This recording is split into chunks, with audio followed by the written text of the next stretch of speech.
anjir. Nah, bisa tuh ada notifnya. Udah. Oke. Dari ulang aja.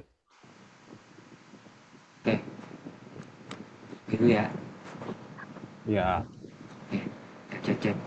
Halo semua, nama saya Gani Sirinjudan dan hari ini saya akan menjelaskan tentang jenis-jenis paragraf. Dan hari ini saya ditemani oleh halo, saya Dava Putra Pratama. Saya Prasafira Aulia. Oke, kita langsung aja ke pembahasannya. Jenis-jenis paragraf. Jenis paragraf berdasarkan dari satuan karangan. Paragraf pembuka yang ada pada awal karangan sebagai pengantar pokok pikiran penulis yang ada di pendahuluan.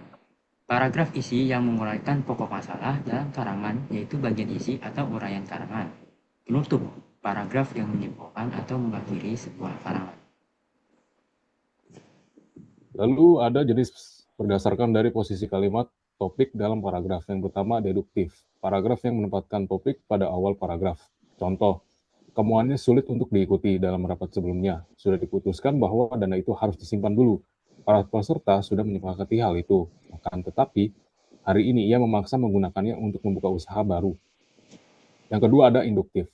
Paragraf yang menempatkan kalimat topik pada akhir paragraf. Biasanya ditandai dengan adanya kalimat utama di akhir paragraf dan diawali dengan uraian bersifat khusus dan diakhiri dengan pernyataan umum. Contohnya adalah semua orang menyadari bahwa bahasa merupakan sarana pengembangan budaya. Tanpa bahasa, sendi-sendi kehidupan akan lemah. Komunikasi tidak lancar, informasi tersendat-sendat. Memang bahasa merupakan alat komunikasi yang penting, efektif, dan efisien. Kemudian ada deduktif induktif, paragraf yang menempatkan kalimat topik pada awal dan akhir paragraf. Contohnya adalah, dalam kehidupan sehari-hari, manusia tidak dapat dilepaskan dari komunikasi. Kegiatan apapun yang dilakukan manusia pasti menggunakan sarana komunikasi, baik sarana komunikasi yang sederhana maupun yang modern. Kebudayaan dan peradaban manusia tidak akan bias maju seperti sekarang ini tanpa adanya sarana komunikasi.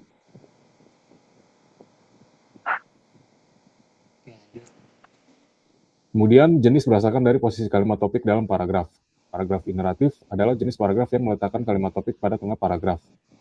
Yang kedua ada paragraf tanpa kalimat topik, adalah paragraf yang menyeimbangkan paragraf yang melebihi satu paragraf. Lalu ada jenis berdasarkan dari metode pengembangan paragraf. Yang pertama, menerangkan. Paragraf yang isinya menerangkan topik gagasan secara umum. Tadi yang mana? Ini ya? Nah, Yang menerangkan topik gagasan secara umum maupun secara detail. Yang kedua ada merinci. Paragraf yang isinya merincikan suatu topik menjadi sangat detail dan jelas. Biasanya banyak mengutip dari berbagai sumber sebagai acuan. Yang ketiga, paragraf contoh. Paragraf yang menekankan pada contoh atau bukti nyata dari topik yang sedang dibahas seperti kutipan ahli dan data. Lalu ada bukitan, paragraf yang menguatkan suatu pendapat dengan fakta lapangan, data, ataupun aturan-aturan resmi. Yang terakhir ada pertanyaan, paragraf yang berfungsi untuk menanyakan suatu topik di awal paragraf, lalu memberikan jawabannya di pertengahan maupun akhir paragraf.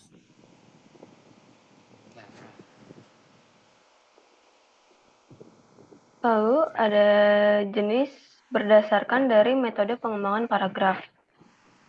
Ada perbandingan, paragraf yang berfungsi untuk membandingkan hal lain dengan hal lainnya. Biasanya digunakan untuk memperkuat pendapat ataupun sebagai acuan pembanding. Lalu ada sebab akibat, yaitu adalah paragraf yang terdapat sebab serta akibat di dalam satu paragraf. Biasanya di paragraf ini terdapat pola-pola seperti sebab akibat 1, akibat 2, dan lain sebagainya. Lalu ada jenis berdasarkan sifat isinya. 1. Eksposisi. Eksposisi adalah berisi uraian suatu topik dengan tujuan untuk memberi informasi. Contohnya, para pedagang daging sapi di pasar-pasar tradisional mengeluhkan dampak pemberitaan mengenai impor daging ilegal. Sebab hampir seminggu terakhir mereka kehilangan pembeli sampai 70%. Sebaliknya, permintaan terhadap daging ayam dan telur kini melejit sehingga harganya meningkat. Jenis berdasarkan sifat isinya.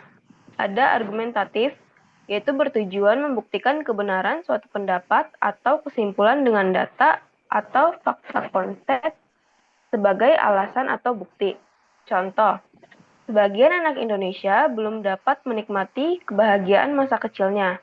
Pernyataan demikian pernah dikemukakan oleh seorang pakar psikologi pendidikan Soekarton 1992 bahwa anak-anak kecil di bawah umur 15 tahun sudah banyak yang dilibatkan untuk mencari nafkah oleh orang tuanya. Selanjutnya ada deskriptif, yaitu berisi gambaran mengenai suatu hal atau keadaan sehingga pembaca seolah-olah melihat, merasa, atau mendengar hal tersebut. Contohnya, gadis itu menatap Doni dengan seksama. Hati Doni semakin gencar memuji gadis yang mempesona di hadapannya. Ya, karena memang gadis di depannya itu sangat cantik. Rambutnya hitam lurus hingga melewati garis pinggang. Matanya berbinar lembut dan begitu dalam, memberikan pijar mengesankan yang misterius. Selanjutnya ada persuasif, yaitu karangan ini bertujuan mempengaruhi emosi pembaca agar berbuat sesuatu. Lalu ada naratif. Karangan ini berisi rangkaian peristiwa yang susul-menyusul, sehingga membentuk alur cerita. Karangan jenis ini sebagian besar berdasarkan imajinasi. Baik, terima kasih karena Oke. sudah menyimak. Kami dari kelompok 9. Wassalamualaikum warahmatullahi wabarakatuh. Wassalam. Assalamualaikum.